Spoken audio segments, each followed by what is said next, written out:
Are Palace a better team under Patrick compared to Roy Hodgson? Yes, for different reasons. Because I think they're at a different stage. They've decided to evolve. They've decided to play a different way. I think they've got a very balanced side. I think offensively they look very good at times. You know, Zaha is no longer the only game in town that makes them tick. You've got Eze, who's a very good player. You've got the boy Elise, that's a very good player. But for weeks you've been saying that Vieira's getting away with it. I think up until the game against Leeds, you know, I was looking at it through a certain prism. I see. Thinking that some of these results aren't really in an upward direction. Then I looked at it again and think, well, actually, you know, when you draw with Newcastle 0-0 in the vein of form that Newcastle are in, that's not a bad result. You beat Villa 3-1. You've played Liverpool. You've played Arsenal. You've played Man City. You've played Chelsea. You were very much in the game against Chelsea. I thought in the first half against Leeds, they were lucky to go in at 1-0. I thought Leeds were far better than Palace, far more aggressive, far more ratting Palace out, and Palace looked very average. But I actually think if you look now going forward, the next 6 games they've got, they play the team that's currently 20th, 19th, 18th and 17th. They're not playing anyone inside the top 10 before they go away for the league breaks up for the World Cup. So they've got a team, they're playing Leicester, Wolves, Everton, Southampton, West Ham and Forest in the next 6 games.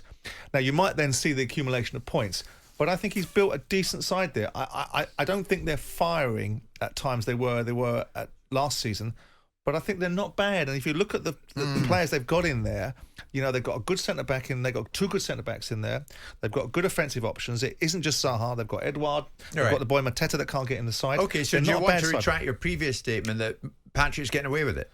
I think there's an overcooking of it with him. He's been given the hero status. I'm looking at things through a different prism, that usually means I'm about to do a U-turn. At the time, I think changing your mind and U-turns might be 2 different things, because what's the purpose of a mind if you can't change it? You evaluate things based upon the facts as they are now rather than they were historically. Yeah. But at the time I said it, I thought to myself, yeah, maybe this, because there's a lot of talk about Vieira, how the Vieira revolution is changing Palace and how Vieira is doing wonderful things. And I looked at it and I thought, well, are you? Because I'm not entirely sure that you are. And I'm always mindful of a former Palace person, owner or manager, going back and starting to be critical and giving people headlines because it will be me being critical of a club that I used to own. But I think if you look at the direction of travel of Palace as a team to watch, the fans have always been brilliant. Whenever you go to Selhurst Park, you'll know that the fans will provide a wonderful atmosphere. And sometimes under Roy, despite the fact it was solid and keeping them in a division was his brief, it was a little bit turgid.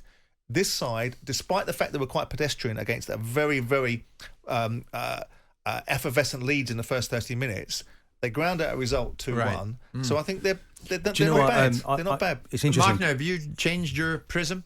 No, because prism. How many prisms have you got? The one that I'm looking for at this moment in time is one at Martin. I see. To get some insights. Well, okay. I hope so. I think actually one of the issues for Patrick was Conor Gallagher has been allowed to leave. Of course, he had to go back to Chelsea. Yeah. And he's then been sort of trying to strive for the right balance in that midfield. And I don't think he's quite got that balance at the moment. Although his changes in the game, the changes that he actually swapped over Elise with IU into that midfield position, which you would have thought, well, that's a little bit strange, but it actually worked for him. And then Milivojevic came off the bench because he wanted a little bit more creativity.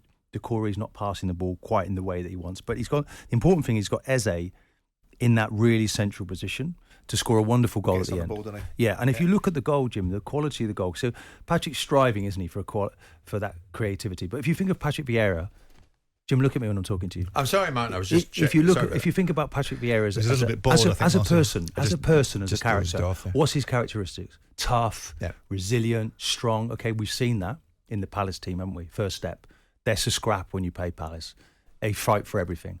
But also Patrick, the other half of Patrick was full of creativity, silky skills. Now that part now is yet to come, but it's coming now for Palace. I think that's he's right. developing that, and he kept pushing, kept striving. Wants more players in there. Kept from the bench. Okay, I want Mitchell on now. Lovely little ball he throws into Zaha. Nice little flick. Yeah, and then Eze does the rest with the extra quality. Been striving to get him into that position. You get the impression that Martin asked this question about Palace of me because he really wasn't interested in my answer. He really wanted to get onto the subject matter that he wanted to talk about. Well, no, I think it's not that. He's obviously done his research. It's not that, but I've studied, so I will talk after looking. I don't just make a flippant comment. I'll actually open the pages. I'll have a look at the detail. And I felt actually it was quite. I thought Martin, was impressive. Look at me when you're making a flippant comment. Yeah, but what was interesting was the way that Patrick responded to the game. Martin's his mate. No, it was very clever. The way he kept pushing Leeds. Leeds then couldn't live with it. Leeds were very good, by the way, early on. They were suffocated. Yeah. That was my point. But Elise, no, not centre midfield. Put him out on the wing, Jim. He's got a left foot playing right wing. Yeah. They couldn't handle him. It's either going inside, linking to the front player, or going down the line. But in that middle, he gets buried a little bit in the hard work that was evident in the. He's a winger, isn't he? He's a winger. Yeah. And then you've got Sahar the Martin's other side. got a more substantial prism than you. That's what it comes down to. Sahar on one Don't side, be flippant. Elise on the other. They're developing. It's exciting. But It is they've a got little it. But bit. they've got to good build, balance. and they can go into 8th place, by the way. But also they can be just 2 points behind Palace, Leicester, if they win. So that's how tight things are down there. Martin, thanks for that. Simon and I went down to Borough Market and did a bit of shopping during that answer. But that was great. Tomorrow, 12:30, game day kicks off. Look at him. I'm worried now, actually.